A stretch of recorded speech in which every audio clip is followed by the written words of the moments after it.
guys, I'm here to tell you a story. Once upon a time, there was a brand and they wanted to go live and explore the market, be closer to the buyer, and you know who they came to? They came to Shiprocket Fulfillment. So we have a lot of stories why brands are coming to us. So we will talk about why brands are coming to Shiprocket Fulfillment, what we are doing for them, how they are very different than other brands in the market, how we are helping them evolve, how we are helping you evolve with the brands, and so much more. You know, when I was sitting with my team members and I was talking about Shiprocket Fulfillment, we had a lot of crazy stuff to discuss. And we thought, why not let's give this a voice and bring it as a podcast for Shiprocket Fulfillment. So that's why we are starting the Fulfilling Chat by Shiprocket Fulfillment, which is not only about just fulfilling the orders, but it's also about fulfilling your ideas, fulfilling your dreams, and bringing yourself at work and at your brand. So yes, this is going to be a platform where we are going to bring a lot of professionals who are taking deeper into the industry, doing so much more, bringing so much ideas to life and fulfilling the dream as well. So let's get started. Hey guys, welcome to the Fulfilling Chat by Shiprocket. I am your host Yogita Mehtani. I currently work with Shiprocket and we are doing some interesting stuff. I might not want to talk about it. But today we have Vivek Kalra with us. And Vivek is here to talk a little bit deeper about Shiprocket Fulfillment, or I would say some interesting facts about Shiprocket Fulfillment. Why I'm literally chasing him actually just to get on this chat, because see, a lot of things are there which revolve around fulfillment, which revolve around how operations are done in supply chain, and how interesting is supply chain today. Because earlier it used to be boring, but I don't think it is boring now. So Vivek will be talking with us and will be sharing some of the facts and his own experiences, his own true instances from what he has been discussing with brands, how he's dealing with different kind of instances that keep on happening with operations, and we will go a little deeper.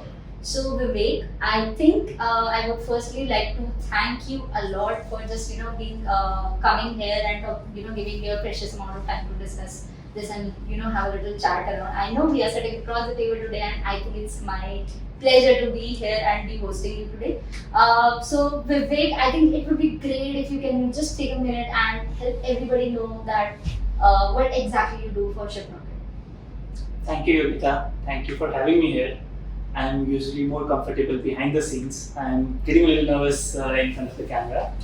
So, I and Nitin had actually founded a supply chain business called Glaucus Supply Chain Solutions. And early last year, Shiprocket and Glaucus decided that we are better off together. So, Glaucus and Shiprocket merged into Shiprocket, and we are running the consolidated business under Shiprocket Fulfillment umbrella. Yeah. So that is my context and how I am at Shiprocket. And what I do at Shiprocket Fulfillment, it's as a primary role. It is ensuring operations and seller excellence. But as a founder of Glaucus, it's pretty much everything that lands on my table. I need to handle it. As you said, you have just the Glaucus and Shiprocket coming together, and I think me being just a person at Shiprocket, it's definitely something that I want to learn more about Glaucus, and since you already have that kind of experience, it's deeper than what Shiprocket actually usually does, right? So I think I will poke a little more about what exactly Glaucus used to do for brands and how eventually it landed up with a merger with Shiprocket. So we started Glaucus with one line goal that helping mid-market brands compete with their larger competitors in the market when it comes to supply chain efficiency and effectiveness. So that was one line which drove us at Glaucus. Very early in our journey, we realized that some of the assumptions that we had in terms of availability of off-the-shelf technology and availability of quality infrastructure, etc., is not really true. And we realized that we will have to do the hard work. We'll have to build a technology platform ourselves. We'll have to tweak with the infrastructure, with the limited capital that we had. And those are the solutions we worked on over next 5 years or so. And our focus was on 3 or 4 key metrics around fulfillment. The first one was fill rate. We worked a lot with apparel and lifestyle brands, which have a peculiar challenge of huge breadth of inventory, but very limited depth. This shirt, white shirt, plain shirt that I'm wearing, even this would have 6 or 8 SKUs associated with it, right? So the accuracy of inventory becomes a very interesting challenge there. So we consistently promised and delivered 99.8% plus kind of fill rates for such categories to our clients. Another thing that we always focused on at Glaucus was efficiencies inside the warehouse, because at the end of the day we were a service provider, and fulfillment always is a cost center for brands. So we built our warehouse management system in such a way that we can remain effective while staying efficient at the same time. So our focus always was largely controlling the variables inside the warehouse. Shiprocket had, in the meantime, in a parallel universe, been working on bringing efficiencies and bringing offerings outside the warehouse once the packet is ready for shipment. At some point, we realized that what we are doing is extremely complementary, and we are better off together than fighting our battles in each other. Yeah. Time to check. But yeah, I'm very excited about what we are doing. Okay, that sounds actually. I would say it's amazing to learn how things are quite interrelated and how things are gradually interrelated. Yes. Your warehousing operations plus the shipping. Now, like as you well said about the 3 core metrics that you have already mentioned for the warehousing and operations and taking care of brand's experience with it. When you said landing of orders to warehouses and then connecting that particular category of apparel and then how that is impacting the inventory keeping, I wonder, will that vary for each category differently? Like if let's say there is some personal care brand, there's another is apparel, then there can be electronics. So does these all use cases and scenarios around how you manage operations within vary with each brand? The answer is yes and no. Right. I think one thing that we've always had focus earlier on at Glaucus and now at Shiprocket Fulfillment was inventory fungibility. Okay. We've always treated inventory sitting in the warehouse like money in the bank. Money has no color, right? Similarly, inventory should be available for any channel, whether it's a wholesale, retail, going to a Amazon FBA warehouse or coming directly to Yogita or Vivek when they order online.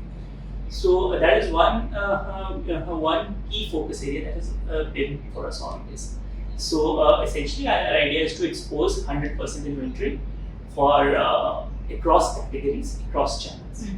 So to that extent, yes, we've been following some basic principles the way we've been running operations inside the warehouse.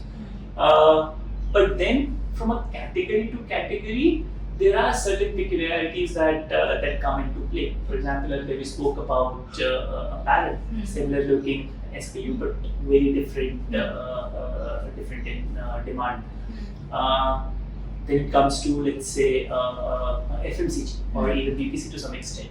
Expiry becomes critical, right? A lot of traditional brands, traditional warehouses really struggle with managing first expiry, first out. So that is a challenge that needs to be catered to. Similarly, if you look at BPC, spillage and the handling becomes critical. So there are some of those handling related challenges and challenges at the information layer, but at the core, the philosophy and the principle remains same. Absolutely, I totally understood that how these things are relating. And if we think about how this inventory is being planned or it's kept, that's just one part of it. But how this is actually moving across the different warehouse parts, as in like some items getting packed, items getting sorted to be shipped further. So once you are done with the packaging of the order and everything, right?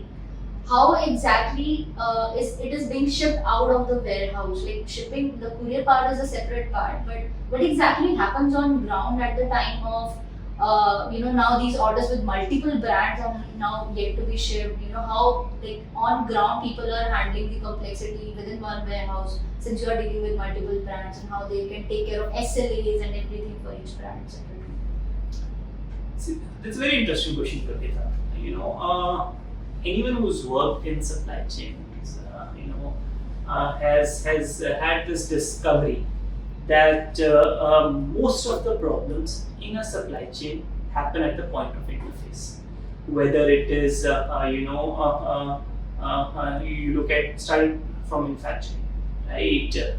From manufacturing to packaging, there is an interface. That's where a lot of errors happen. Once it's packaged, handover, that's where a lot of errors happen, and so on and so forth. So interface is the one where you need to have maximum control. Inside the warehouse, you can run it like an assembly line. If there is an order, a pick list will be generated, it will be picked, it will be sorted if you are running waves, it will be packed, and it will be manifested and it will be handed over. So it can run like a supply chain. You can very tightly control the efficiency while remaining effective. It's the interface where most of the problems happen, and where I think a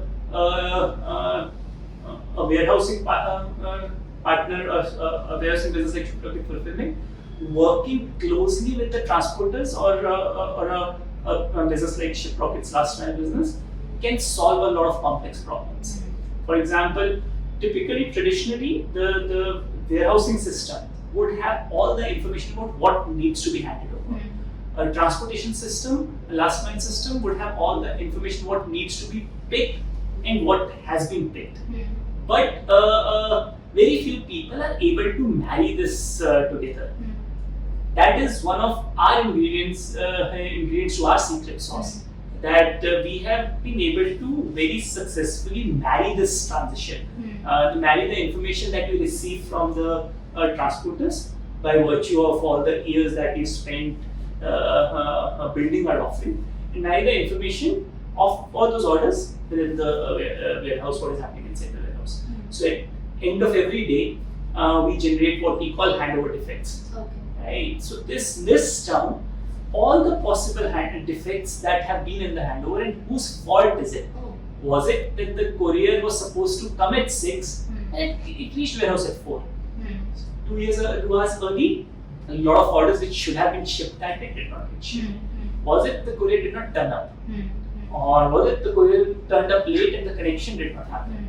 Was it that the warehouse had created the manifest, it was not able to hand over for whatever reason? Was it that there was a system breakdown or information breakdown between warehouse and the courier partner? The information did not reach the courier partner on time. So that actually helps us. See, if the order is packed in the warehouse, that does not help the customer. Customer gets help when the order reaches the customer's hand. So that helps us minimize the time any order spent inside the warehouse after it has been packed. And I think we've seen huge benefits since we rolled out this handover defects report. Or I was using data for this client the other day, and we realized that we've been reduced order to attempt from about 4 odd days to 3.7 odd days. I mean, which might not sound very big to a layperson, but I think we think that just by one intervention, and that we see that as a huge benefit. It's actually very amazing, and this kind of let me think of, like, when you said handover defects, this is something new that I have heard for the first time. So exactly, thinking in that terms, like, I have always imagined warehouse people to be like, when you enter a warehouse and then people are like screaming out of their throats, like, how's the Josh, hi sir, like, so there's so much control from top down coming from brands to the warehouses when it comes to third party warehousing and giving away your business to them to take care. So what control basically Shiprocket Fulfillment, or I would say let's say Glaucus was taking care or is taking care for the brands, like how much control you have taken away from the brands. The brands don't have to worry about their fulfillment and warehousing. You are able to take care of what is exactly happening on ground. So I think it's a work in progress. Our larger ones, as part of the larger group, Bigfoot Retail, as part of Bigfoot Retail, there are multiple offerings, right? Our goal is to work across the supply chain, right? So there are multiple offerings today that we have. If I just look at fulfillment, so Shiprocket Fulfillment focuses on the web fulfillment. Then we have Omni, which focuses on store fulfillment, right? Then we have Shiprocket's last mile solution, which is largely catering to D2C brands. We have Rocketbox, which is catering to part truckload and full truckload load requirements for B2B transportation. So my favorite goal or project in the company today is bringing all these together under a single offering, and being able to offer a confidence to the brand owner that you just focus on selling and buying. Leave rest to us, right? We will deliver you 99.8%. It doesn't matter what part of supply chain it is, once the goods have been manufactured. So that is the kind of confidence we would like to give to the brands. Are we there already? No. I think we are some distance away from that, but I am very happy with the progress that we've been making. And maybe if we have a similar conversation 6 months from now, I'll be beaming with Joy and would have some more data to share with you on how far we've come on that journey. Yeah. So if we think about in this sense, like you have already put so much in my head, I'm not able to structure it together and how I should think about it. But overall, in that sense, brand and fulfillment together, I think it's so much to digest in one single thought process. It's not just one packet moving across. Now it feels like it is moving across multiple locations, multiple platforms, multiple integrations and whatnot, right? So if I think from that perspective, what do you think is the core, I would say top 5 core things, or anything which is going to be like an amazing advantage for anybody who's going to join or enroll to Shiprocket Fulfillment for the supply chain management? So I think first thing I would like the brands to think of Shiprocket Fulfillment is they really don't have to worry about taking a decision on how to split their inventory across channels and how to split their inventory across warehouses. Okay. I mean, brands just need to tell me, ship me the inventory that they've decided to buy, and I will take care of the rest. And based on the order profile information I already have, I would like to distribute it across warehouses, and so that's the first part. Taking that decision away. So I think if I step back, essentially the way I would like to think brands about deciding to work with Shiprocket Fulfillment is that this is the one decision which takes 1,000 decisions. Right? So first such decision is where to keep, what to keep. Right? Yeah. Second such decision is what transporter to use. What mode of transportation to use. That decision they don't really have to worry about. Yes. Third part is that if there is a break in the supply chain somewhere, see, at the end of the day, it is we can talk about technology, we can talk about data, but it is humans working on physical patterns. Yeah. Right? If there's one thing that is certain, it is that things will break. So I want brands to know that while working with us, the probability of things breaking down is extremely low. And even when things break, they don't have to worry about the decisions on how to handle the break. And everything should get taken care of. So I think essentially there's one thing I would like brands to think about Shiprocket Fulfillment is it's that one decision which reduces the headache of 1,000 decisions. That's amazing. I actually feel that a lot of things in hand on plate for any brand to just pick it up with one decision, and there's so much that we can do, and there's so much exposure which is already we are giving to so many brands. And Vivek has talked about so many things which are related with how brands should behave, how your fulfillment operations can behave, how your order is moving up, a single packet is moving across the different parts of the warehouse, different parts of the world once you are shipping it out of the warehouse. And there's so many worries that we are taking away from you. So bringing this to a quick, sweet closure, I feel there's so many things that Vivek has explained. There's specific metrics that we are taking care of. There is some defects that we have to take care of as a brand, and there is also the worries that we are taking care and taking away from the brands, and obviously the expertise and detailing that Vivek has shared. I think this is an amazing start as a further how we can do more conversations with the fulfilling chat. And I would love to have you again Vivek, on this Would love chat. to be there. Thank you so much, guys. Thanks, guys.